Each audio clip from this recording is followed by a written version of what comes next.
A major blow to Iran has been confirmed, and not through bombings. This time, it's the Secretary of the Treasury who confirms it. And it's a blow that's tremendous and very convenient for the United States. By the way, be careful with that topic, because I think it's one of those things that could cause a lot of anger for the Iranians. A lot. Let's check what the Treasury Secretary says. He says, the Iranian regime is going to lose the zero-sum game they're playing. Any harm inflicted on our allies in the Gulf will be paid for, mind you, with funds taken from Iranian accounts. Any toll. I mean, let's suppose they want to enforce that idea of charging a toll, right? Like, oh, I want to go through the Strait of Hormuz, and they charge you there $100,000, $1 million, whatever they charge you, right? Because they talk about different prices. So you charge this ship. Well, I have some money here that's blocked, but it's your money. Yes, it's billions of dollars. Well, with that little bit of money, I'm going to pay the company. Hey, look at that company that paid the toll. There you go, right? Hey, you hit an emirate in the United Arab Emirates, right? You hit it and took down a structure at its refinery, let's say, right? How much does that refinery cost? Like 80 to $100 million, right? Well, here you go, right? And they're going to send it to them. Any attack that Iran launches, whatever that attack costs, they're going to charge them for it. Now they're going to do it by force and take that money from that fund. That's what the United States Secretary of State says. Legally. How will it work? I don't know. He doesn't explain. But that would be maybe the worst blow from a financial point of view, because it's also a blow to Iran's future. They're relying on that money since the United States will eventually release it. But now it's not just going to be handed over. It's going to be used instead, right? I mean, every attack costs you, and it keeps costing you. So it's like paying for the damages immediately, right? So that's a heavy blow. And at the same time, Iran is reacting in many ways. Among them, it's issuing a threat to Elon Musk's companies and other American companies. They have companies operating, and they have these data centers and other things in the Middle East. Well, according to Iranian state media, all of Elon Musk's companies are included in the Middle East, including SpaceX's Starlink internet service, will be military targets in retaliation against the United States. This was reported today, Thursday, just a few moments ago, by the Iranian state media outlet Fars. It says all interests related to Elon Musk's economic activity in West Asia, including a regional Starlink ground station. According to this publication, it will be considered a war target according to them, right? So one twist after another, right? I mean, it's really fast. How is this going? It's really surprising, isn't it? We're on the air and we're watching how the situation is evolving, right? Iran claims that the United States is committing war crimes against it with the support of companies linked to Musk.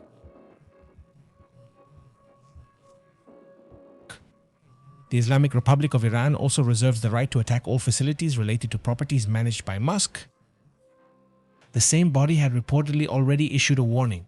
They have warned Nvidia, Apple, Microsoft, Google, and now, well, also Elon Musk.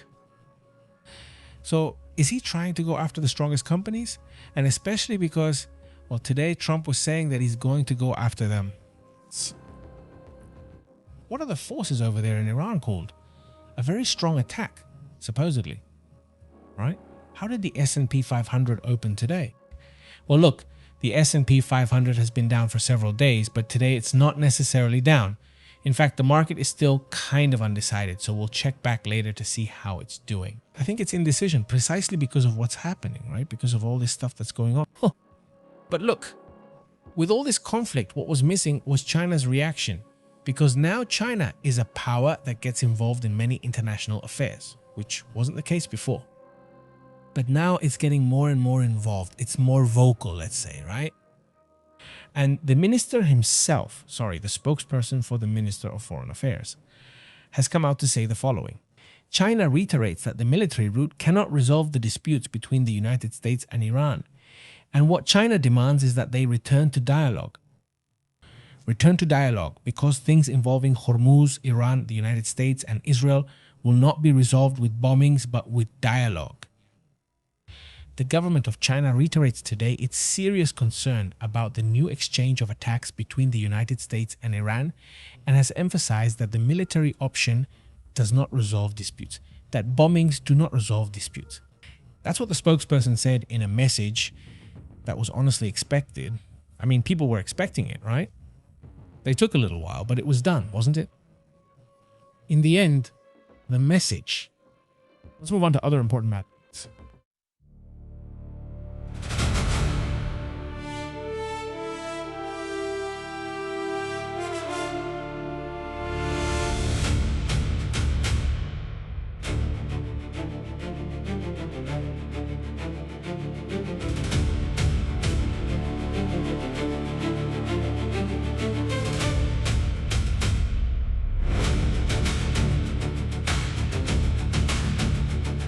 Notice that there is a report about national security officials from the United Arab Emirates and Iran who are going to hold an in-person meeting.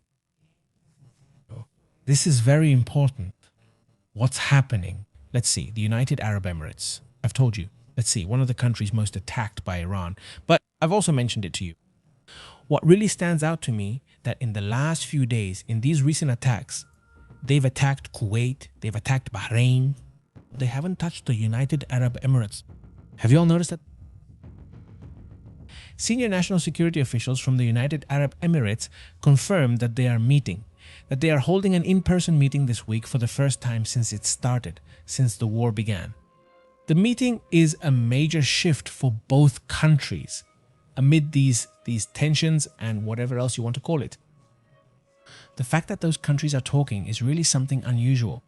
The report indicates that there is a different approach from Abu Dhabi regarding the war against Iran, after weeks of bombings, inspections, and missiles from Iran, provoked the most belligerent response from the Gulf country, which, according to reports, has now also aligned itself more with Israel. It should be remembered that the United Arab Emirates has the Iron Shield. I mean, they have Israel's defense system. They bought it from Israel, and now they have it. Who do you think runs it in the United Arab Emirates? The United Arab Emirates does not operate it. So that's very interesting, right? I mean, they can interact with Israel while also communicating with Iran. It really stands out, right? This country is doing things differently. We'll see if it works out for them. Hey,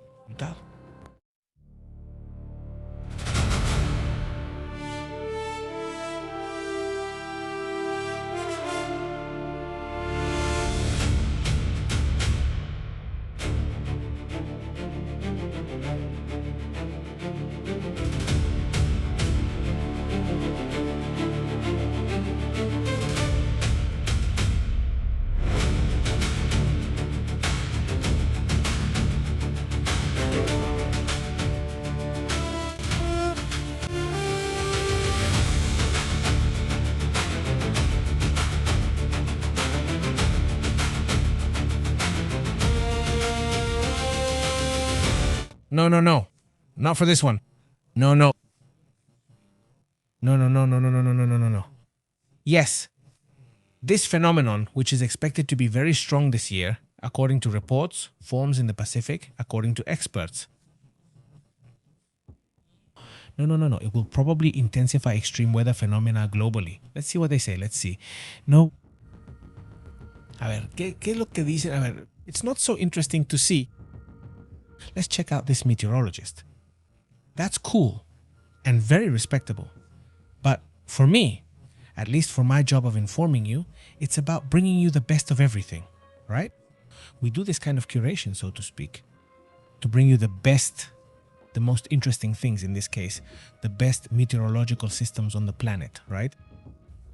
And this time, what the WMO has reported, yes, the World Meteorological Organization, and what NOAA itself has also reported, adds up to information that confirms how these systems, or this system, might be working.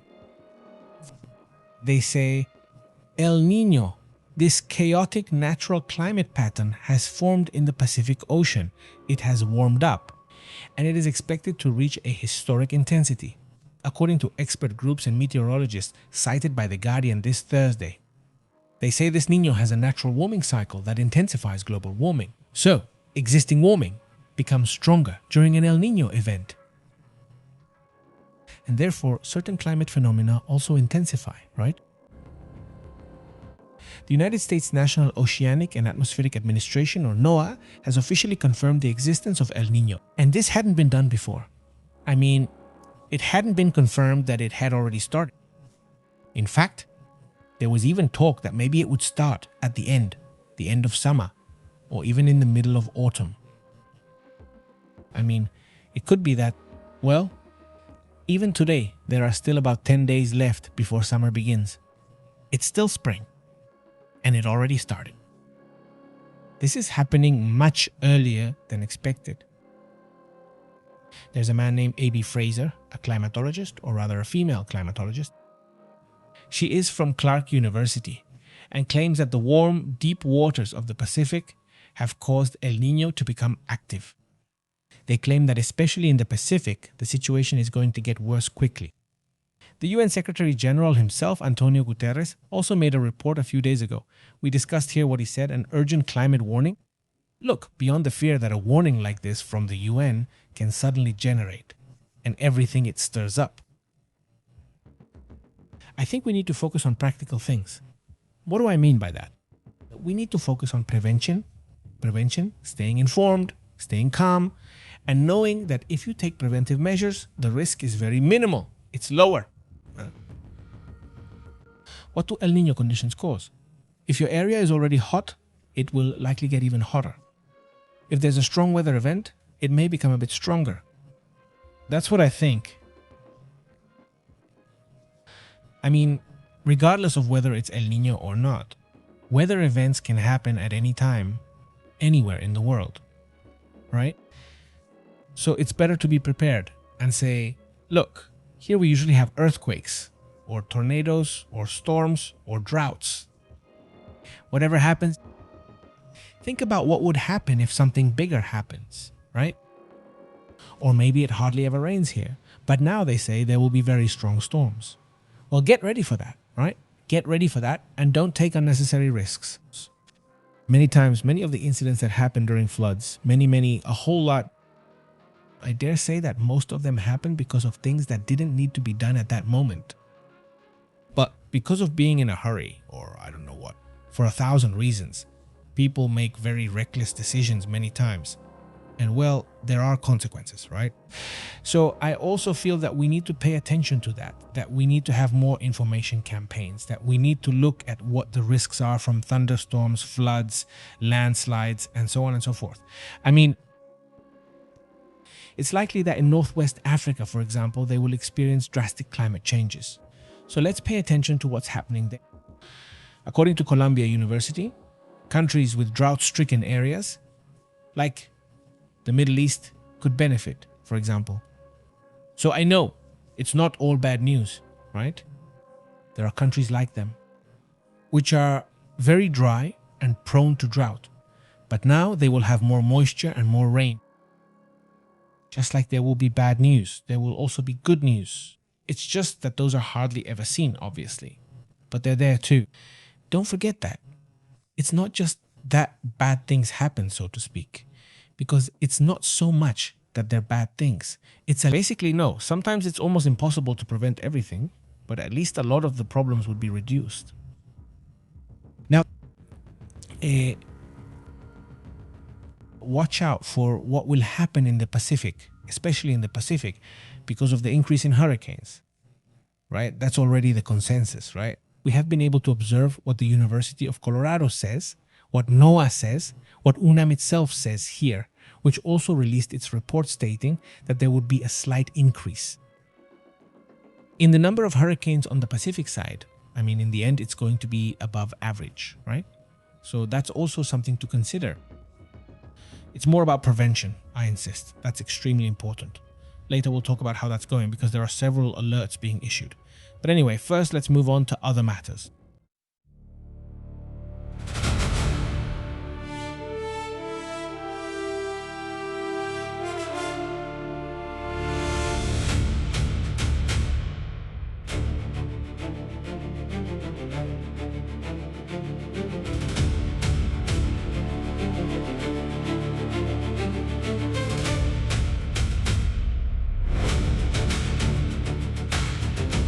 Well, they say that the atmosphere around Azteca is great.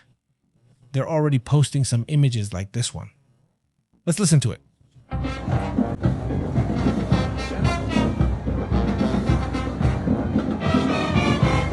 There's also this other image.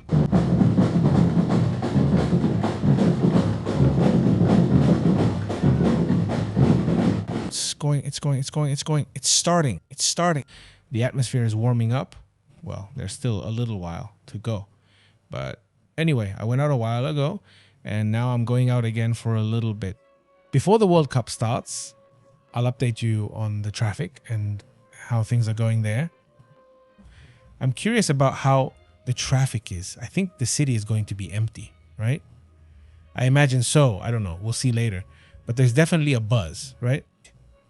Yes, there is already. Look, let's go for a moment to another place. Now, I'd like to do a quick special just to warn you about a few climate-related issues for the United States and for Mexico.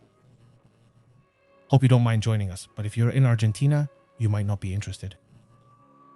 But well, if you can, help us out and go over there. Because of course, I'm going to report other news too. But for now, let's just go over there. Huge. Greetings here to Panteria. He says there are many blockades and terrible, awful traffic because of the protests. I can imagine how chaotic it is. Definitely not a day to drive. Right now, no, it's better to go on foot or by bike or see how you can manage because it's tough. Greetings, Panterita. Yes, we've been checking on Marvin. How has he been doing? MT says, my boy, that they're planning blockades. But there's a huge security presence. He says there's a huge security presence. He's never seen anything like it. Yeah. MT, it's impressive. And I mean, just imagine, I think there are about 100,000 soldiers. Just imagine that. Well, let's go to the next report. I'll try not to go on for too long. Let's go to the next report because there are some alerts I'd like to talk to you about. No, so let's go over there. Let's go to that report.